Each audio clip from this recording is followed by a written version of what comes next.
Hi, my name is Chris Desatel, and this is my review of my new Minimax FS30c combo machine. It's a jointer and a planer in one machine. If you're not familiar with these kinds, I mean, these are very popular in Europe. Less so here, but if you have a small shop, I mean, these are a godsend because they combine two machines in one footprint. It's a jointer and a planer. It's a 12-inch jointer, a 12-inch planer. And I'm very fond of them. I like them a lot. This isn't the first one I had.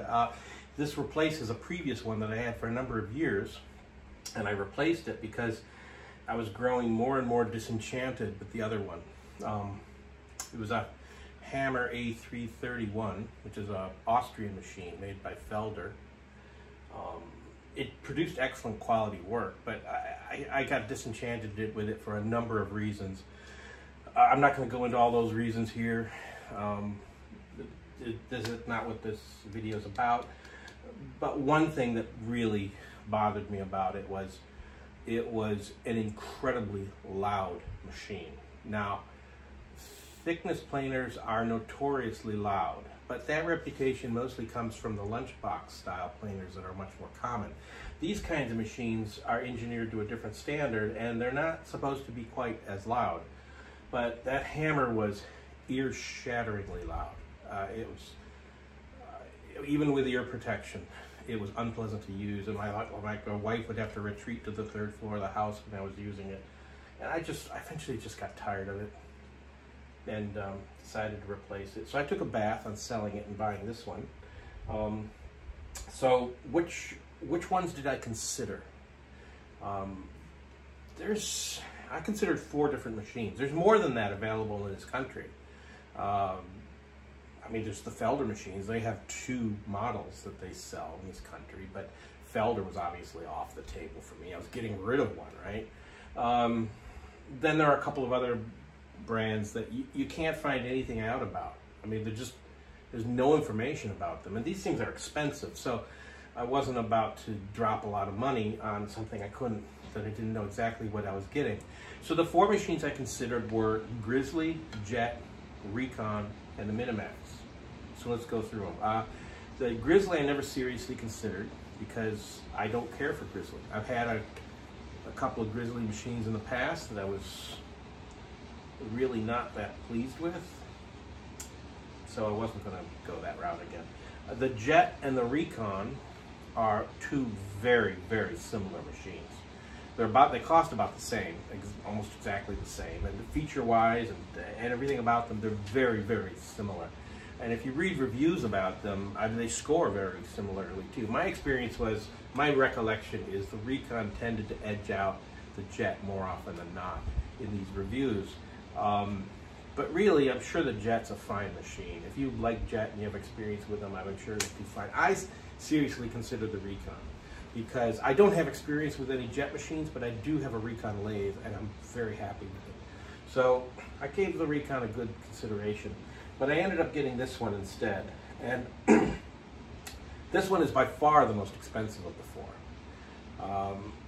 The Recon and the Jet, again, almost identical in price.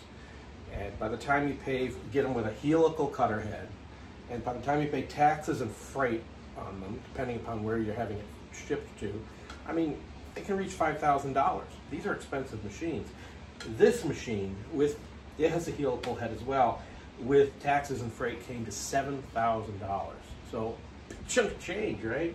$2,000 extra dollars. What convinced me to drop that extra money on this machine? First of all, it's Italian. I have an Italian bandsaw, and I can tell you that bandsaw, and this machine now confirms it, Italians make excellent machinery. The other 3, by the way, are American made. Italians make excellent machinery. I mean, the build quality on this thing is superb. I mean, it's second to none. Is that worth an extra $2,000? I don't think, probably not. But it does have some very nice features on it that the other ones did not have. And is that worth an extra $2,000? I don't know, maybe. But I'll show you exactly what put it over the top for me. Okay, that is a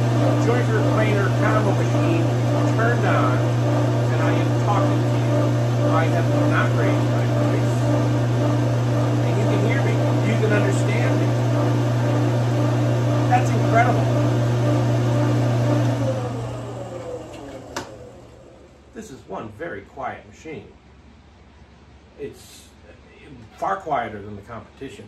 It's rated at 73 decibels on the Minimax website. They had tested it and got data on it and published it. And none of the others do that. I had to dig to find out what their decibel levels were. But Minimax publishes this. Because why? Because they're proud of it. This thing's engineered to be quiet. The other ones, they came in at the mid-80s, all right, in decibel level. Now, if you know anything about the decibel scale, it's a logarithmic scale, so an increase in 10 is 10 times as loud. So the difference between 73 and 86 is an increase in 20 times of noise level. So huge difference. It gets a little louder when you push wood through it, but you know, not that much, because it's got a helical cutter head. Helical cutter heads cut down on the noise quite a bit. We'll talk more about that later, but you know, that was it. I went from a machine that like shook the walls of the house whenever I use it to this thing where I can run it and have a conversation with somebody. Now, I wear ear protection when I use it, but honest to God, not absolutely necessary. And if you're running really hard wood through it, like white oak or something, it probably makes a fair amount of noise. But you know, I do cherry and walnut in this all the time, and it's not bad at all. It's far cool. The only machine in my shop that's quieter than this is my drill press, hands down. So, pretty nice. So, let's look at it a little more closely. So the first thing people tend to notice when they look at one of these European machines is the beds. All right, American machines, Americans are used to, you know, polished, smooth cast iron beds, but the Europeans don't do that. They do a different type of bed. You can see it's not polished smooth. It's perfectly flat, of course, but it's machined with these ridges in them. You can see on these concentric ridges. It's a slightly textured surface. Now, they do this on purpose, and it's not to be on the cheap. They do it because the theory is that this slightly textured surface allows air to get under the board and make it easier to slide. That's the theory, at least. But you know, I have my bandsaw has this kind of bed. This has this kind of bed. My previous Austrian built European planer had this kind of bed. My table saw and my router table, they have polished, smooth cast iron beds. So I have them both, and I got to tell you, I can't tell the difference. I mean, it both works just fine. I can't see where this is any better or worse than the polished smooth. So, you know, I wouldn't worry about it. So let's talk about the fence. It is hands down the best fence I've seen in any of these types of machines. It is long, it is robust, sturdy, easy to adjust, and dead square. You know, of course it's dead square. What's the big deal, right? You'd be surprised. The hammer had the Felders are the only machines on the market that allow you to switch over to planer mode without having to remove the fence, which seems like a great idea. But in the end, it's, you know, neither here nor there, because their fences aren't that good on a hammer. It wasn't a very good fence at all. It was not as nearly as sturdy as this, and not as long, and it was about the same height, I think. But it wouldn't stay square. I mean, so every time you moved that fence, even the littlest bit, it would go out of square. So I was constantly in the habit of checking it for square every time you used the machine, and always had to adjust it and make it square. I don't need to use this anymore because this thing is dead square, and it stays square. I move it around, it's square. You take it off the machine and put it back on, it's square. It has a very, very sturdy mechanism back here for attaching and adjusting it. And it's just a great fence. They added a feature back here. It's a rod that you turn 90 degrees and you lock into place, so that when you move the fence, you know, into position, you move the rod in there, and it prevents it from flexing. You know, I never use it. It's just parked out of the way because it does flex. You know, if I push here, okay, you shouldn't be pushing against the fence really hard, right? Just enough pressure to keep your wood flat there. So if I put about that much pressure, the most I would ever use, I mean, it's flexing, I don't know, maybe a 1/16 of an inch at the most. If I push really hard, I can get it to flex an 1/8 of an inch. But I never push that hard in real world, in real life use. And so what if it flexes? It's still square. So I don't worry about it. I never use that thing. It's parked out of the way. So let's talk about the helical cutter head. Some people consider these an extravagance. I think they're a game changer. I think they're well worth the extra money, and they do cost extra. They add, I don't know what they add, $400 to $700 to the price of the machine. All the machines I mentioned come with them as an option. Their default is with a bladed system, but they all offer helical cutter heads. The hammer I had one of these, and once you've had one, you can never go back. They are game changers. A knife system has 12-inch blades that scrape across the wood. These have these carbide inserts that shear across the wood, and they shear just because of the spiral pattern, but also because they're canted at slight angles in their slots here. So at any given moment, only a tiny sliver of blade is in contacting the wood, whereas the blade system, you got 12 inches of steel contacting the wood. So they're a lot quieter. Also, a steel blade scrapes across the wood, where these shear. They're more like a plane blade. They're actually cutting the wood. The result is stellar. I mean, they produce superb quality, and they kind of laugh at grain. I mean, yeah, you can push stuff through them that actually causes tear out and stuff. Usually, like knots in the wood is where it really starts to get kind of squirrely, but you don't have to pay as much attention. You don't have to worry. I mean, you still should worry about which way you're putting it through the machine, the wood, but you don't have to obsess over it. I mean, you can put wood through here with the grain not going in the optimal direction, and this will still do a very, very good job. Each insert got 4 edges on it. So if one gets nicked or dull, you just loosen this screw, turn it 90 degrees, and tighten it back down with a little torque screw they give you, so you get it exactly right. And you're back in business. Now, these things are made out of some kind of high-tech crystallized carbide. I don't know the specifics of it, but these things last freaking forever. I mean, my hammer, I had that thing for 7 years. And it's not a professional shop, so I wasn't using it all every day, but over 7 years, I pushed a lot of wood through that thing. And I work in primarily hardwoods: cherry, walnut, mahogany, sapele. Mahogany, sapele, dense woods. Didn't matter. In 7 years, I never even had to turn a single insert once. I was on the original edges for 7 years, and I saw no deterioration in quality. These things stay sharp freaking forever. I mean, this material, this carbide, this is technology that is designed for steelworking, metalworking. I mean, there are machines that cut metal with these kinds of things. I mean, wood, it barely makes a dent in it. It barely notices it's cutting wood. So yeah, these things last forever. So I talked about the noise level of this thing. They've engineered these teeth here. Apparently, a significant amount of noise off one of these machines comes from the air turbulence around the cutter head. This is what it says on the Minimax site. I take it for it. But they engineered these teeth here are actually like baffles that minimize that air effect, that turbulent air noise. So anyways, I consider these things to be absolute game changers, and I would highly recommend you spend the extra, you spend thousands of dollars on the machine. I mean, come on, what's an extra $500 for a cutter head that gives you that level of performance? It's a no-brainer for me. So let's talk about the guard. This is a source of controversy for owners of Minimax machines. It's a European machine, so its default setup is a European-style guard, which is it's an armature that attaches up at the end and comes down and holds a scallop-shaped guard over the blade, and you raise and lower it for the thickness of wood you're pushing through it. When you first see one, you think, that's kind of dorky. But my hammer had one, and I got kind of used to it. I kind of liked it.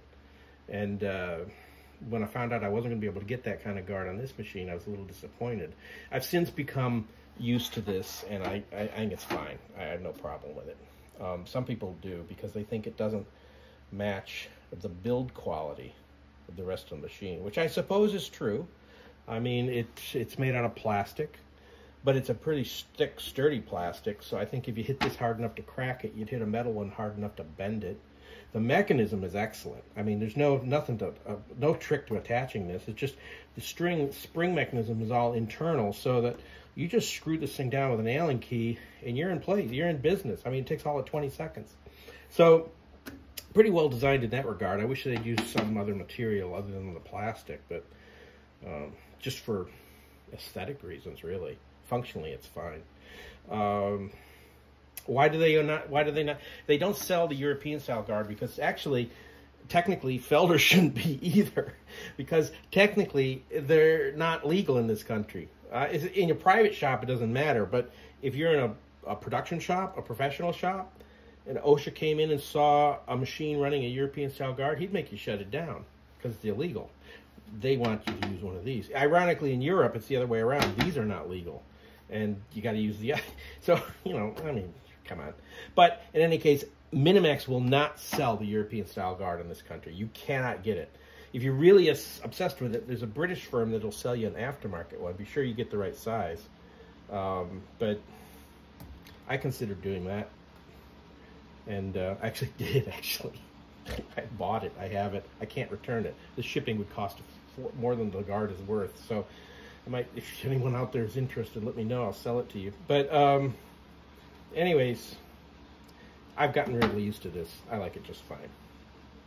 So now is as good a time as any to talk about the two things about this machine I don't like. They're not deal killers. There's nothing about them that's fatal, but it's disappointing. One is about the guard. Not the guard itself, but the way it's attached to the table, the position it's attached to the table. I said this is a 12-inch jointer planer machine, but technically it's a 300 millimeter, which works out to like 11 3/4 inches. So, 11 3/4, a quarter inch.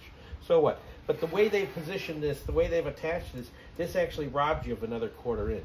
If you put this fence over all the way for maximum width, you get, it's 11.5 inches to here.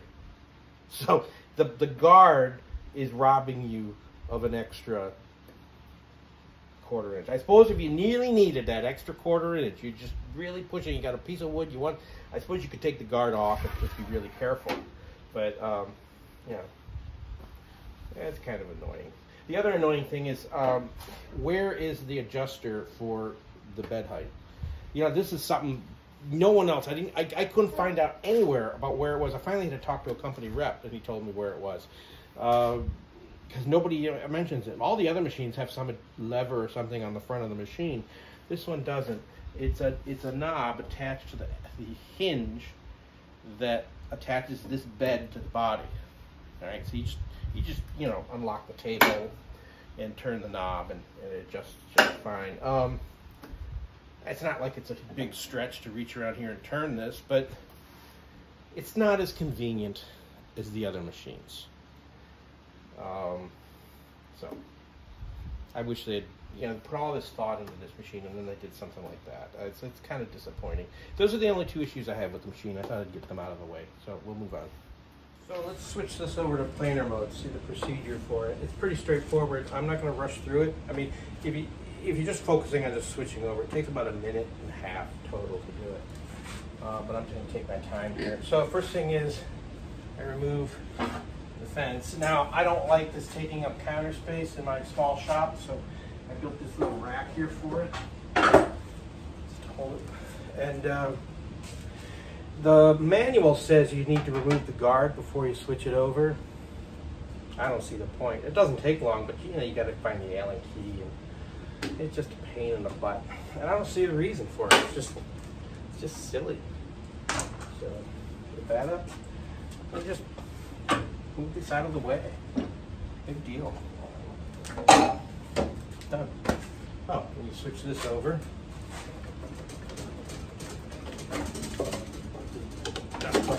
and this is common with all these machines, is that in planer mode, this would just drape in the way of the output. So there's two ways you can deal with that. You can either have the hose come up behind the table and snake over the table to stay out of the way, or you can just do what I just did is a bungee cord to hold it out of the way. It's that simple. And then the last step is you'd raise the bed up. It has to sit like 6 inches below in joiner mode for this dust hood to clear as you roll it over. That's it. Pretty easy. You just reverse the process for going back to joiner. So let's talk about the dust collection a little bit on this machine. What Minimax has done is unique.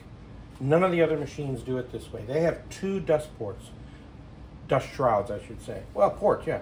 One for the jointer and one for the planer. Now, the way all the other machines do this, the hammer included, was they have 1 shroud that pulls double duty.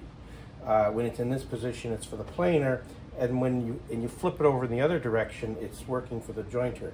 On this machine, it's only for the planer. When you flip it over, you're just flipping it out of the way so you can put it back in the joiner mode. The jointer uses this shroud, all right? There are some advantages to that. One is, I think, because they've done it this way, each shroud is optimized for its given purpose. And it's probably more efficient than 1 shroud doing double duty. I say that because the dust collection on this machine is excellent. Now, Minimax specifies you should use a minimum of 600 cubic feet per minute on your dust collector to get all the dust, get all the chips out of this machine. These machines put a lot of strain on dust collectors. They put a lot of demands on them. The hammer was the same way, 600. But my dust collector is 400 cubic feet per minute. So I knew I was going to be leaving some chips behind. It definitely did on the hammer. It would leave large piles of chips behind on the machine that I have to clean up later. This machine leaves far fewer behind. It gets almost everything. And I think that's for 2 reasons. I think partly it's because of the design of the dust shrouds, but I also think the other advantage of having them like this is that they're both on the same side. So in dust collection systems, twists and turns in your ducting robs the system of its power. So in this machine, they're both coming out of the right, and my dust collector's off there to the right, so it's a straight shot to the dust collector. On other machines, it would be not bad here at the planer, but when I put it into joiner mode, the ductwork would have to go all the way around the machine, do a full 180-degree turn back to the machine to connect to it, robbing it of a lot of its power. So a big advantage. I really think this is a great design. Another thing to point out is these ports, they're not 4 inches, they're 120 millimeter European machine, right? So you have to get an adapter because, you know, you're not going to get a 400, you either have a 4-inch or 5-inch or 6-inch ductwork, right? Either way, you got to get an adapter. Oneida, the dust collector people, the people who make dust collectors in upstate New York, they'll sell you one. You can go on their site and you can find galvanized adapters. This one I had made for me by a friend with a 3D printer. It's more compact than the ones that Oneida sells, so I think it's a little superior. So if you have access to a 3D printer, you could do that, or just go to Oneida, but not a big deal. Just something to be aware of. But excellent, excellent dust collection. So let's go over the controls a little bit, but before I do that, I want you to notice the sawdust in there. I have not cleaned up this thing since I last used it, so that's how much sawdust this leaves behind, with 2/3 of the recommended cubic feet per minute from a dust collector. It still only leaves that small amount. The hammer would leave big mounds of sawdust behind it, but this thing hardly any. That's one of the other advantages of a helical cutter head, is they do very, very small chips, much smaller than a blade system would do, so it puts less strain on your dust collector, so more efficient. But anyways, the controls. This raises and lowers the bed. It comes with a digital scale. It's very accurate. I highly recommend you get these with a digital scale. On this machine, that's standard. On all the other machines, you can get them as an option. If the manufacturer doesn't sell one, you can get aftermarket ones that you can attach to the machine. And once you calibrate them, they're dead accurate. And it's really nice because this scale is not accurate. None of them, it's just not. So it's really nice to be able to, you set it to an inch and it's exactly an inch. That level of precision is really attractive. This is to lock the table in place after you've adjusted its height. I never use it. What's the point? This thing's really solid. You move it into position, it doesn't move. So that always seemed a little silly, a little redundant to me. All of them have that. And I don't see the point. The lever on the left is for engaging and disengaging the feed rollers. Of course, all thickness planers come with feed rollers. The feed rollers on these combo machines are generally very, very effective. Work extremely well. The ones in this machine work exceptionally well. But you want to disengage the feed rollers when it's not in planer mode, because typically you leave it sitting in jointer mode. It takes up, it's just more compact that way. And if you leave it sitting that way with the thing always engaged, the mechanism has a big wheel with a rubber tire. And if you leave it engaged, the rubber tire will develop dents in it, which will affect the smoothness of its operation. So you disengage when you're not in planer mode. Now, it's disengaged right now in the down position. The other machines, they all have a rather clunky mechanical mechanism for engaging and disengaging, but this is a really nice, smooth, elegant lever that just works really well. I really like it. So, emergency cutoff. Every good machine has one.